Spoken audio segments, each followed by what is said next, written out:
네, 국왕 3교시 시작하도록 하겠습니다. 1교시, 2교시 자살의 이해에 대해서 살펴보면서 이론도 보고 이제 실태조사도 했습니다. 여러분 이제 그 정신건강 실태조사를 좀 더 보면 우리가 정신건강 실태조사를 해보니까 자살과 관련된 행동은 이제 여러 가지 알코올 사용장애, 니코틴 사용장애, 그 우울장애, 그리고 불안장애와 상당한 관련성이 있더라.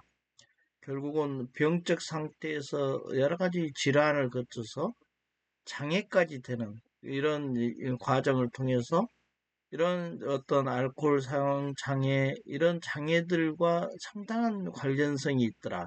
이게 이제 나타났다는 거죠. 특히 사고에서 이제 자살 계획을 세우고 자살을 시도하고 이렇게 넘어갈수록 이게 정신장애를 가진 비율이 높아지더라.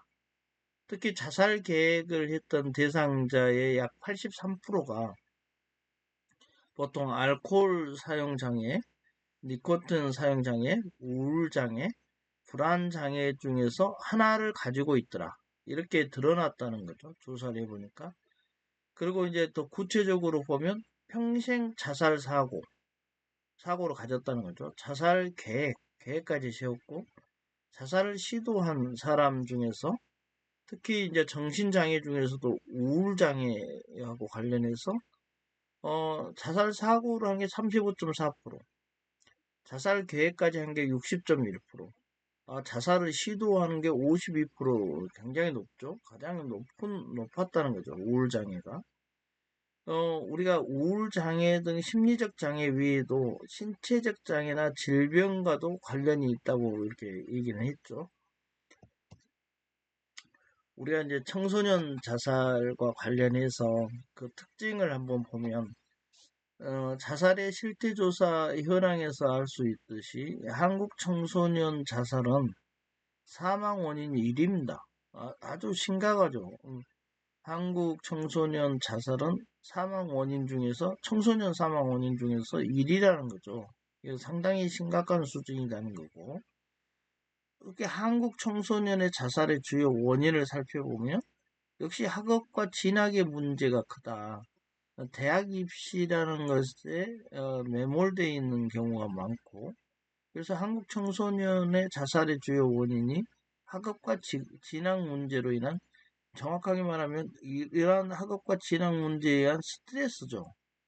그렇게 우리가 스트레스 대처 능력이 부족하다는 게 우리가 이론적 측면에서 발달 단계적 접근에서 청소년의 스트레스 대처 능력이 부족하기 때문에 자살이 더 늘어나고 있는 게 아니냐, 이렇게 본 발달 단계적 접근 이론을 앞서 봤죠. 이거하고 한국도 연관돼 있다. 우리가 청소년 자살의 특징을 이제 살펴보면, 여러분 청소년기는 자아 정체감을 형성하는, 획득하는 시기라고 했죠. 그래서 이제 자신의 현 상황을 충분히 이해하고 대처하는 능력이 부족하죠.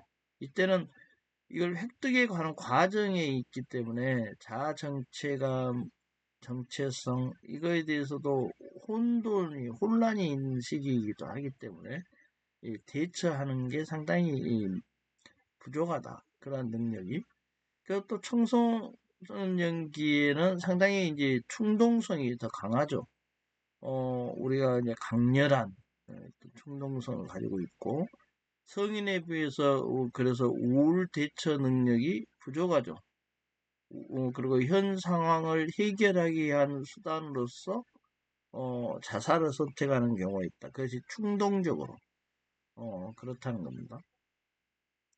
그리고 이제 청소년기의 자살에서 동반 자살이나 모방 자살이 많이 일어난다, 이렇게 보고, 특히 모방 자살은 베르테르 효과라고 그러고, 이게 이제 유명 인사의 자살을 모방하는 것을 얘기하는 거죠. 특히 가정이나 학교, 그리고 또래 집단으로부터 소외된 청소년이 이 베르테르 효과, 저명 인사, 유명 인사의 연예인, 특히 연예인들의 자살을 모방해서 모방 자살이 많이 일어난다. 이것은 상당히 이제 어느 정도 베르테르 효과를 나타내는 거고. 근데 이제 약간의 문제의식을 가지고 우리가 한번 접근해야 될 용어가 있어서, 한번 생각을 해보면, 여러분, 동반자살이라는 용어를 많이 들었죠. 언론에서도. 그리고 또, 동반자살이라는 게 이제 가족, 또 동반자살, 가족 집단자살, 이런 용어들을 많이 접했을 수 있습니다. 언론 보도에서도 그렇게 많이 하니까. 근데 이제 한번 생각해 봐야 될 부분이, 동반자살이라는 용어는 문제가 있다. 이렇게 우리 보는데, 여러분, 자살은 스스로 자신의 죽음을 선택하는 겁니다. 그리고 이행하는 거죠. 그래서, 우리가 자신의 죽음의 의미를 알고, 그것을 선택하고, 그것을 실행하는 것이기 때문에, 극히 이 자살은 개인적인 용어입니다. 개인에게 쓰는 용어죠. 누군가가 그 결단을 해서 그렇게 실행하는 것은 개인적인 문제입니다. 여러 원인이 있지만, 그래서 동시에 누가 자살했다, 이렇게는 볼 수 있어요. 근데 동반이란 용어를 쓰는 순간 오해가 생깁니다. 동반이라는 것을 여러분 사전에서 찾아보면 두 가지 의미를 갖고 있습니다. 함께 짝을 이룬다, 이렇게 동반이다. 동반자라고 하잖아요. 우리 짝을 이루어서 살아가는 배우자를 동반자라 합니다. 어떻게 함께 생기는 것도 동반이라고 합니다. 그래서 우리가 자살은 죽음을 스스로 선택하는 거죠. 우리가 선택하는 거예요. 결정하는 겁니다. 그래서 그건 자연스럽게 함께 생기는 게 아니죠. 그렇다는 의미에서 두 번째 함께 생김의 의미는 아니라는 게 확실합니다.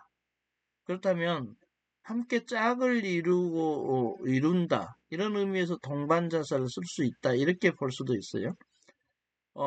그러나 이것은 함께 짝을 이루는 게 상대방의 자살 결정에 영향을 미치게 됩니다.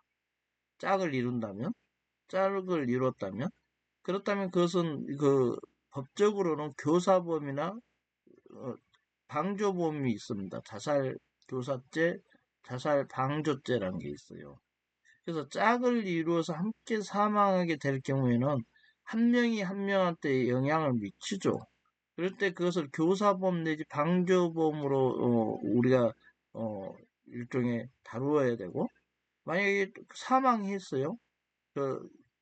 둘 다 사망을 했을 때는 그 상호 영향을 미치는 상대방은 공소권 없음 처분하게 됩니다. 근데 만약에 이제 일방이 성공하지 못했어요. 그리고 생존하게 된 경우에는 이게 동반 자살을 시도했다가 실패했다, 이렇게 얘기하면 안 된다는 거죠. 이 범죄 성립을 검토해야 됩니다. 짝을 이룬 상대방을, 살아나는 사람을 범죄 성립을 검토해야 돼요. 그리고 결과적으로 그래서 동반 자살이나 가족 집단 자살, 이런 건 자살의 개념에 비춰봤을 때 동시 자살을 의미하는 것일 수도 있지만, 이게 동반자 자살의 개념에 적절하지 못한 용어입니다. 그래서 보통 언론 보도를 통해서 보통 이 동반자살, 가족 집단자살, 이렇게 얘기를 했을 때 상당히 동정심을 유발하기도 하고, 또 그렇게 청소년기는 특히 모방해서 그것을 따라하기도 하고, 그런 문제가 발생을 해요.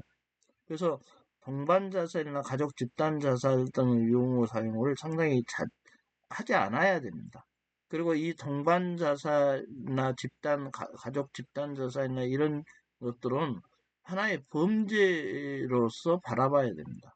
그래서 이 부분은 여러분들이 한번 생각을 깊게 해야 될 문제고, 동반자살이라는 용어, 가족 집단자살이라는 용어는 쓰지 않은 게 좋을 것 같습니다. 우리가 청소년 자살의 특징을 이제 한번 계속 보고 있는데, 여러분, 청소년의 경우에는 자신의 문제, 고민, 괴로움, 이런 부분들을 다른 사람에게 말하거나 도움을 요청하기 전에 실행부터 합니다. 그러니까 이게 어떤 그런 도움을 요청하는 경우가 많음에도 불구하고 행동을 먼저 해요. 자살 시도를 합니다. 그럴 때 여러분들이 청소년의 자살을 접하면서 이것은 도움을 요청하는 신호다. 이렇게 보는 게 좋습니다. 그래서 어, 이 청소년들의 심리를 잘 파악을 해서 접근을 하는 필요가 있다. 그리고 도움을 요청하는 경우가 많을 것이다. 이렇게 보시면 좋습니다. 그래서 청소년의 자살을 선택하는 심리도 한번 파악을 해보면 5가지 정도 있습니다. 어려운 상황을 피하기 위한 도피성 자살도 대처 능력이 없어요. 좀 부족하죠. 그렇기 때문에 도피성 자살을 많이 하죠. 보복 심리에 의한 자살도 합니다. 아직 자정체감, 성정체감이 제대로 형성되지 않는 상태에서의 어떤 보복 심리로 인해서 자살하기도 하죠. 그리고 자기 처벌로서의 자살을 하기도 합니다. 역시 자정체감의 문제고 긍정적인 측면을 도외시하고 자기를 비난하고 처벌하는 의미로 자살을 하기도 하죠. 욕구가 좌절됐을 때 그 좌절에 따른 자살도 합니다. 그리고 또 이런 경우도 있죠. 죽은 가족과의 재결합을 위한 자살도 합니다. 청소년기는 상당히 민감한 시기이고 청소년들이 갖고 있는 그 감정의 기복은 크고 굉장히 강렬합니다. 그래서 이런 선택을 할 수 있다. 이렇게 볼 수 있고요. 우리가 노인 자살의 특징을 한번 다시 보면 우리가 자살의 실태와 현황에서 제시했죠. 한번 연령이 증가할수록 자살률을 함께 증가하는 경향을 보였습니다. 60대 이후부터 자살률이 급격히 증가하는데 80대의 경우에는 10만 명당 약 67명 정도 자살을 한다고 보고가 됐습니다. 특히 한국 노인 자살의 특징을 보면 이건 꼭 비단 한국 노인만이 아니고 어떤 약간 추세인데 신체 질환과 동반해서 이루어진 경향이 있죠. 이것은 이제 노인은 노화를 겪기 때문에 그 과정에서 신체 질환이 많이 생기고 심리적 무기력증에 빠집니다. 신체 질환까지 동반하면. 그리고 스트레스나 만성 질환, 그것으로 인해서 경제적 부담이 많이 가중되죠. 가족의 돌봄 부담도 상당히 커지게 됩니다. 그러면서 갈등이 많아지죠. 그리고 신체적 고통도 상당해서 그러한 신체적 고통이나 이런 부분들을 피하기 위해서 일종의 자살을 선택하는 경우도 있다는 거죠. 그리고 노인은 자살을 목적으로 가해 행위를 할 때 젊은 성인에 비해서 더 치명적인 손상을 입는다는 그런 실태 조사가 있죠. 특히 청소년과 비교하면 청소년은 아까도 얘기했지만 내 마음을 알아줘 하는 호소성이 많습니다. 도움을 요청하는 의미인데 너무 이제 자살부터 시도하고 본다는 거죠. 그런 반면 노인은 치명적인 자해 방법이나 취약성이 있죠. 그래서 자해로 인해서 치명률이 높습니다. 노인의 특성이죠. 그리고 특히 독거노인은 치명상을 입기 전에 발견할 가능성도 상당히 낮죠. 그런 문제가 있습니다. 그런가 하면 우리 사회는 특히 독거노인의 수가 증가하고 있는 거죠. 우리가 대가족에서 핵가족, 그리고 1인 가족, 대양가족, 이렇게 가족의 변화상을 우리가 지난번에 얘기했지만, 이런 핵가족화되고, 이제 초고령화되죠. 우리가 고령화 사회, 고령 사회, 그리고 초고령 사회, 이렇게 나눈다 했죠. 유엔의 기준인데, 우리가 2024년에 12월 초고령화 됐어, 이미. 우리가 그러니까 인구의 65세 인구의 20% 차지한다는 거죠. 그래서 우리가 초고령화 되면 혼자 사는 독거노인 수가 증가하게 마련입니다. 배우자가 먼저 사망했거나 신체 질환으로 아파서 거동을 못할 경우가 많아지고 또 심리적인 외로움을 겪기도 하죠. 독거노인은. 그리고 경제적 부담, 간병 부담으로 인해서 결국은 자살을 선택하는 경우가 많아진다는 거죠. 독거노인의 수가 증가하면서. 독거노인은 고독사도 하죠. 그리고 무연사도 증가하는 추세에 있습니다. 우리나라. 고독사와 무연사는 약간 다른 개념이에요.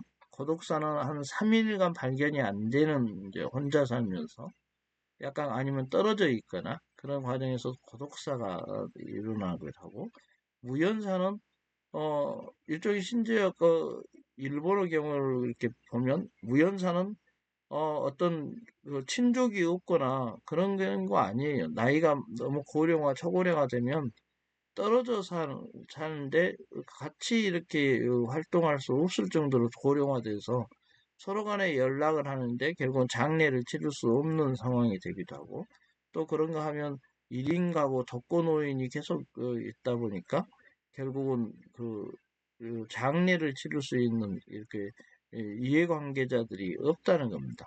그래서 그 무연사가 생기는 것이죠. 그래서 고독사와 무연사는 약간 다른 개념이다. 이렇게 이해하시면 됩니다. 노인 자살의 특징을 이제 우리가 보는데, 한국 노인 자살의 특징에 대해서 살펴보는데, 우리가 독거노인 수가 증가한다고 했어요.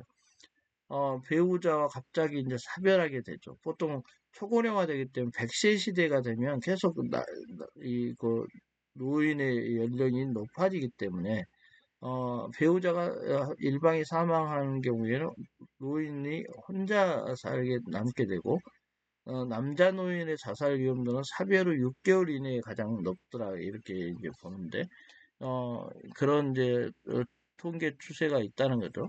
그 한국 노인의 자살과 관련된 문제점을 보면, 노인의 자살자 수가 굉장히 높죠. 상당히 높아지고 있어요, 지금.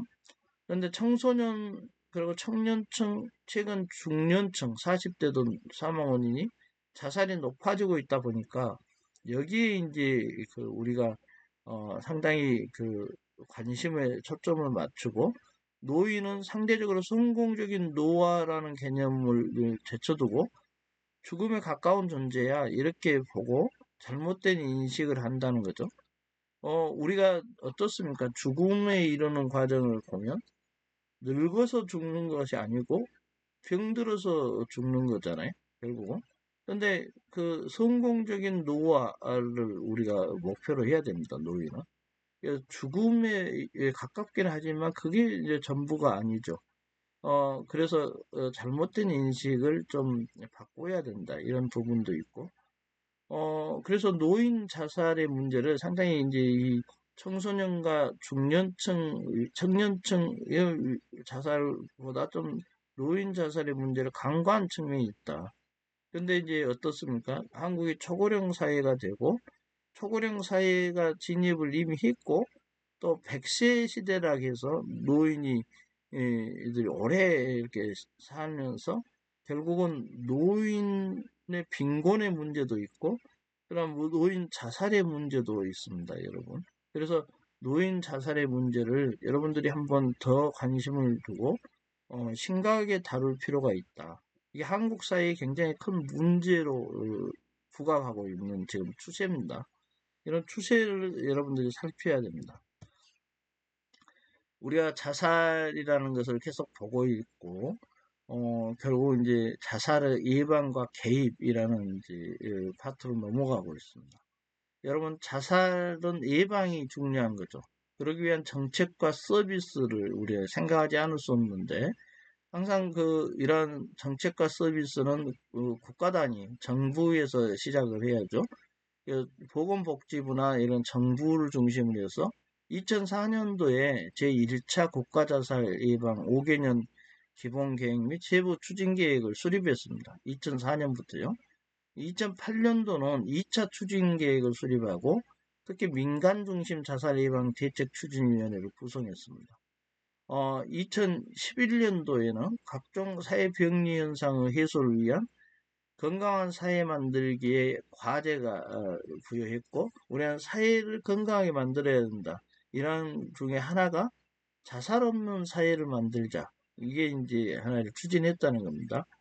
2018년 1월부터 2022년까지 자살 예방 국가행동계획을 이제 전 부처적, 범사회적으로 추진하고 있고, 그 하나의 일환으로 2019년에 효과적인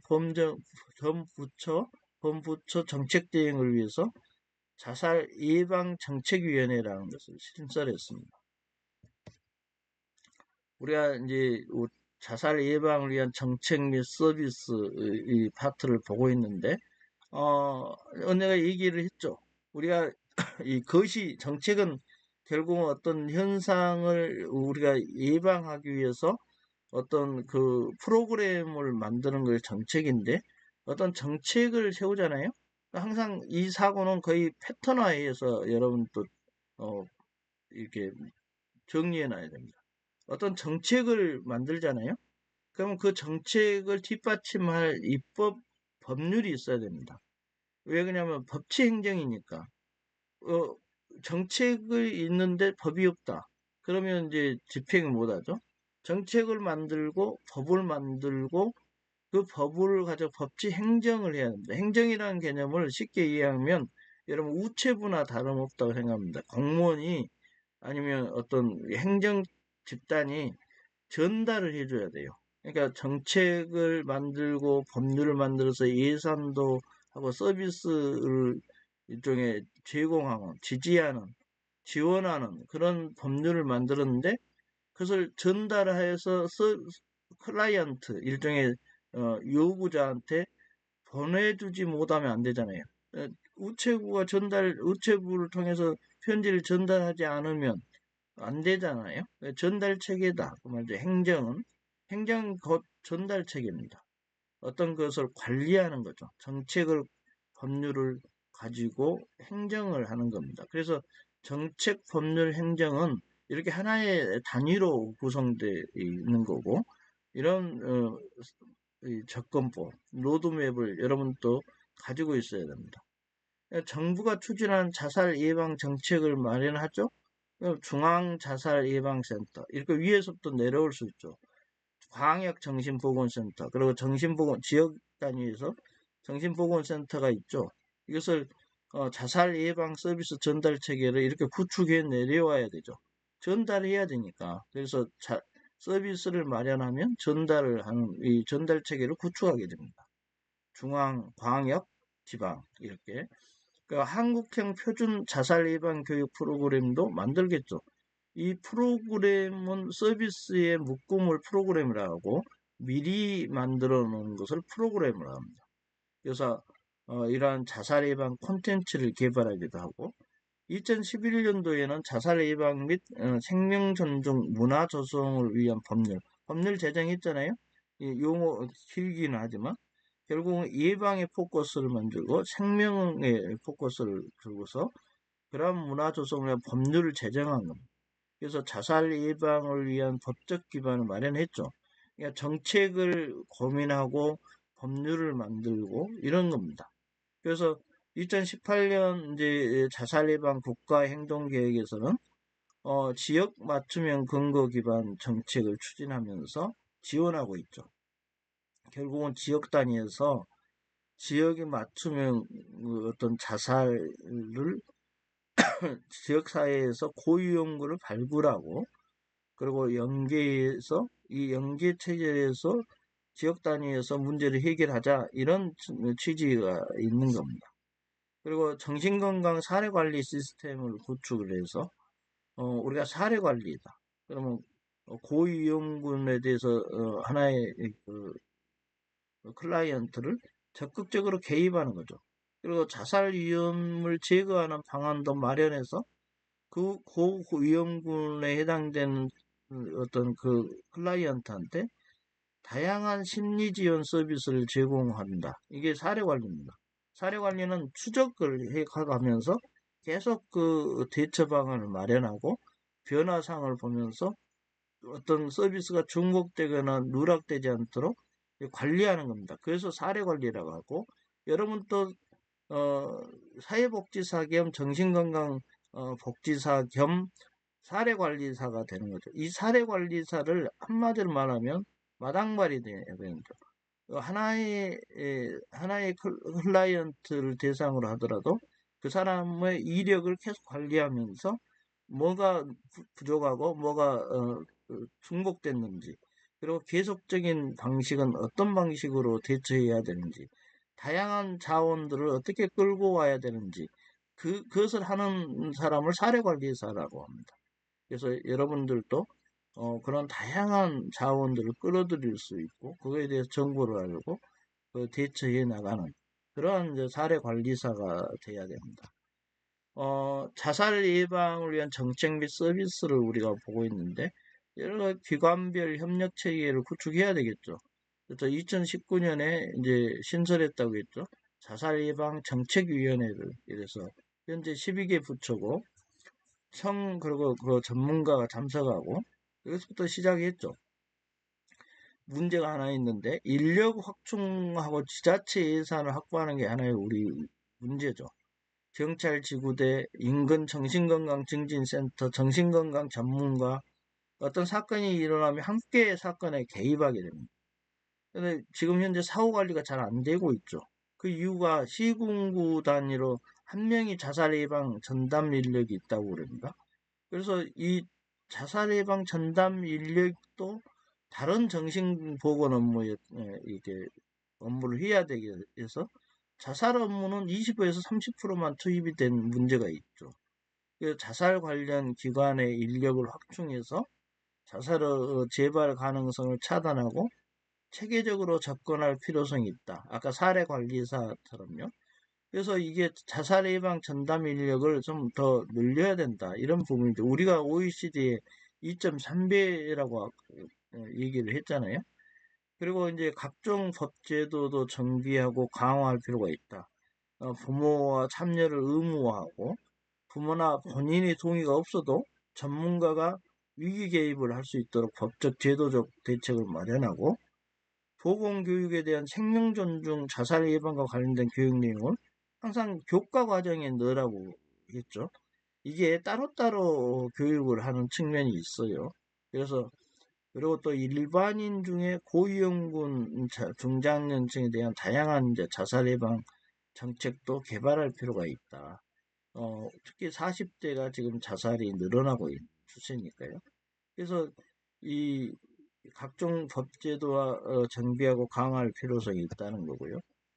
우리가 생명지킴이, 자살 예방 게이트키퍼라고 해서 생명지킴이를 양성할 필요가 있다. 또 식용구 단위로 정신건강증진센터를 이제 거점으로 해서 생명지킴이 사업을 추진 중에 있죠.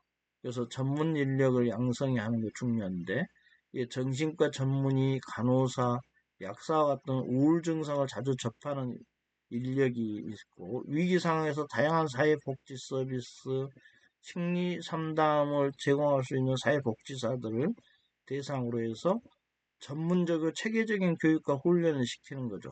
그래서 생명지킴이 역할을 잘 수행하도록 하는 거, 이게 중요한데, 우리가 항상 전문가라 하면 어떤 현장에서 일을 많이 한 경험이 많은 사람도 전문가라고 하지만, 여기서 전문이라는 것은 이러한 여러분과 같이 교육을 제대로 받고 그 사회복지사, 정신건강 사회복지사 자격을 부여받아서 일을 하는 사람을 일종의 전문가라고 한다.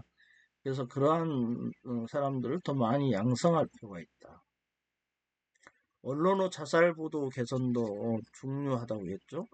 모방 자살은 청소년의 자살의 특징이고, 연예인 자살 사건을 보도하면 자살 동기, 자살 방법, 이걸 구체적으로 보도하고 있어요. 그래서 청소년들이 자극을 많이 받죠. 그리고 그걸 모방해서 일종의 자살하는 이런 경우가 많이 있기 때문에, 주요 언론사, 방송사와 이제 정부, 정치계 등이 공동으로 자살 보도 공고 기준을 마련해서 그걸 준수하도록 협약도 하고, 그렇게 해서 자살에 관한 직접적 보도를 웬만하면 자제하고, 유도, 또 더 바른 자살 보도 방식으로 유도하는 것이 필요하다. 이게 볼 수 있는 겁니다. 청소년 자살의 예방과 개입인데, 우리가 자살을 예방하려면 청소년이 주로 활동하는 가정, 학교, 전문가 및 사회, 이런 식의 다방면에서 예방을 위한 대책을 마련해야 되겠죠. 가정에서는 건강한 아동을 만드는 게 중요하죠. 정신적으로. 그리고 보통 이제 평소에 대화를 많이 해야 됩니다. 그리고 과잉 보호 같은 경우를 좀 자제해야 되죠. 그리고 인내심과 극기심을 배양할 수 있고 긍정적 특히 가치관을 갖도록 특히 생명의 존엄성에 대해서는 많이 강조를 할 필요가 있습니다. 그리고 자녀에 대해서 세심하게 관찰하고 성장과 발달을 지원하고 충분한 애정을 줘야 돼요. 특히 정서적 지지를 해줘야 되고 특히 부모로서 모범적인 생활이 가장 중요하겠죠. 학교는요, 부모, 교사, 학생들에게 청소년기의 특성과 자살에 대해서 예방교육을 교육 프로그램에 넣어서 하라는 것이죠. 그리고 청소년기의 가치관을 정립해주고, 또래 상담 제도도 한번 생각해보고, 즐거운 학교 생활 풍토를 만들고, 특히 우리나라 같은 경우 성적에 대한 중압감을 해소시켜줘야 돼요. 여러 가지 이제, 어, 역할을 학교에서 하고, 전문가 및 사회에서도 정신질환자의 조기 발견과 치료, 이게 중요하죠. 그리고 고위험군을 선별하고 관리하는 거, 이게 이제 중요하고, 지지체계의 개발과 유지도 중요합니다. 매스컴을 통해서 자살에 대한 인식을 전환시켜주고, 생명 존중의 부분이 중요하죠. 그리고 어, 이 자살을 방지하는 누군가의 의미 있는 관계를 수립하는 거. 이게 이제 자살을 방지하는 최고의 이제 그 방식이다. 사랑이죠, 결국은. 그래서 항상 그 청소년을 주체적인 인격체로 대우해주면서 청소년의 자아 정체감과 성 정체성을 잘 획득하도록 이렇게 도와주고 긍정적인 마인드를 갖게 해주는 게 중요하죠. 노인 자살 예방과 개입을 보면 보통 자살 예방을 위한 전략을 보면 보편적이다. 이럴 때는 지역 거주 노인 전체를 얘기하는 거고 선택적이다. 그럼 취약성이 지닌 노인을 얘기하는 거예요. 독거노인을 아웃리치 프로그램 제공을 한다든지 지시적 예방도 중요합니다. 고위험군에 대한 정신과 진료와 상담을 제공하고 적극적인 치료 전략을 가지고 이제 지시적 예방을 하는 거죠. 그리고 노인 자살 예방을 위한 다양한 이제 전략을 생각을 해보면 노인 자살에 대해서 체계적인 분석과 정확한 현황 파악을 위해서 구체적 사례 연구를 하자는 것이죠. 자살 및 자살 시도자에 대한 사후 추적 연구도 한다는 거고 이게 이제 약간 사례 관리적인 측면도 강합니다. 그리고 1차 진료에 대한 자살 관련 교육을 제공해야 된다. 이게 무슨 말이냐면 보통 노인은 신체 질환을 동반해요. 그것도 만성 신체 질환이죠. 자살 시도를 하기 전에 방문을 합니다. 그래서 노인 환자를 대한 1차 진료 의사가 노인 환자의 우울 증상 및 자살 사고 등을 이렇게 발견할 수 있도록 그것을 그런 인식을 갖고 있어야 되고 거기에 대한 진단도 할 필요가 있다. 그래서 아예 자동적으로 연계되도록 노인들이 신체 질환을 가지고 방문했을 때 이러한 노인 환자의 우울 증상을 체킹할 수 있는 그런 시스템과 교육이 필요하다는 거고 노인 대상 전문 프로그램을 개발해서 노인의 접근성을 확보하고 노인 전용 전화 상담 서비스도 마련하자는 거고 노인들이 자주 이용하는 보건소, 대한노인의 조직, 노인복지관, 정신보건센터, 치매주간 보호센터 이런 센터 등의 지역사회와 연계해서 노인 자살 예방 서비스를 시행하는 것이 효과적이다. 결국은 지역사회 커뮤니티 케어라 지역사회 통합 돌봄인데 노인들이 자주 이용하는 것을 연계하자, 자원 연계하자. 아까 사례관리사가 되자. 그러면 사례관리라는 게 자원 연계도 있고, 그래서 지역사회에서 연계를 해야 된다. 이런 의미입니다. 여러분, 이제 우리가 파수꾼이라는 영화를 통해서 한번 생각해 볼 것이 있죠. 자살의 의미가 무엇이고, 무엇 때문에 자살이 일어났고, 청소년기 자살하게 된 가장 큰 이유는 무엇일까 하고, 자살 시도를 하는 클라이언트에 대한 정신건강사회복지사, 여러분 정신건강사회복지사가 됐다면 그 개입은 어떻게 할 것인가 한번 생각해 봐야 된다는 거죠. 이 파수꾼이라는 영화는 일종의 학교 폭력하고도 연계돼서 우리가 공부를 한 바 있는데, 기태와 중학생 때부터 이제 친구였던 동윤이 있고, 고등학교에 올라와서 친하게 된 희준이 있습니다. 이렇게 이제 셋은 이제 둘도 없는 친한 친구 사이가 됐는데, 기태는 어머니 얘기만 나오면 매우 민감하고 이렇게 반응하죠. 그래서 학교에서 싸움을 잘하는 소위 일진인데, 어머니 얘기와 관련해서 기태는 희준과 사이가 멀어지죠. 그러면서 기태의 계속적 괴롭힘이 있죠. 그래서 희준이 전학을 가게 됩니다. 이제 둘만 남았잖아요. 그래서 이제 기태와 동윤이만 남았죠. 그래서 3학년에 지나가게 되고 계속 기태는 철없는 행동을 하죠. 그리고 동윤이 거기에 충고하기도 하고. 근데 이제 기태가 동윤을 불러서 동윤의 여자친구 얘기를 하면서 기태의 말을 듣고 이제 둘이 헤어졌는데 동윤의 여자친구가 자살을 기도하죠. 이제 이 얘기를 듣고 동윤이 기태를 찾아가서 이제 싸우게 됩니다. 이렇게 싸우게 되다가 이제 말없이 이제 동윤이 집으로 돌아가니까 기태가 동윤을 하고 화해를 하려고 찾아갑니다. 기태가. 그래서 동윤으로부터 이제 찾아가서 화해를 청하는데 동윤이 충격적인 말을 하죠. 뭐 잘못된 건 없어. 처음부터 너만 없었으면 돼. 이런 말을 하게 됩니다. 그 말을 들은 기태가 이제 그날 자살하게 되죠. 이런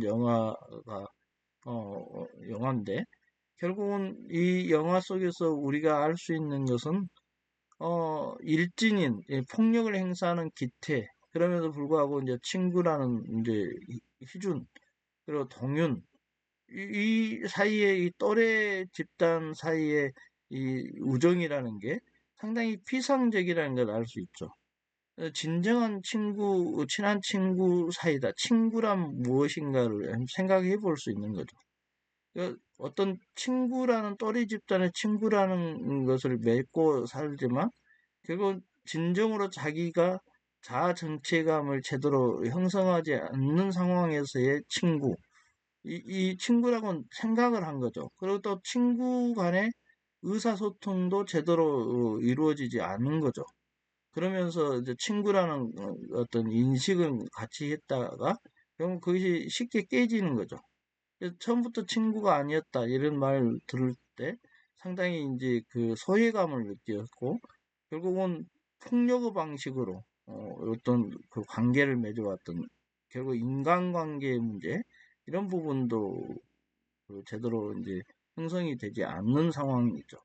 그러면서 이제 여러 가지 갈등이 형성되면서 그 갈등의 해소 방법으로 결국 전학을 가거나 아니면 친구 간에 절연을 하면서 그런 어, 심한 말을 하죠.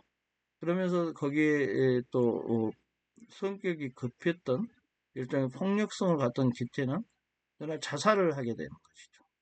자살까지 선택해서 자살을 하게 된 거죠.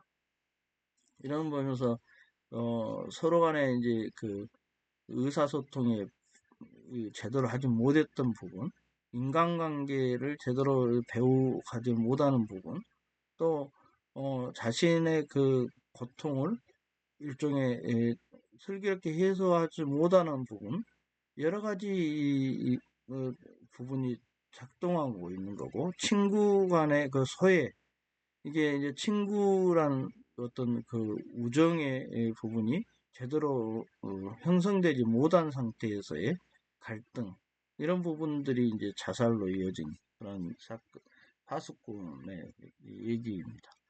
여러분, 7강에서 우리는 자살에 대한 부분을 살펴봤습니다. 수업 듣느라고 고생하셨습니다. 이것으로 마치겠습니다.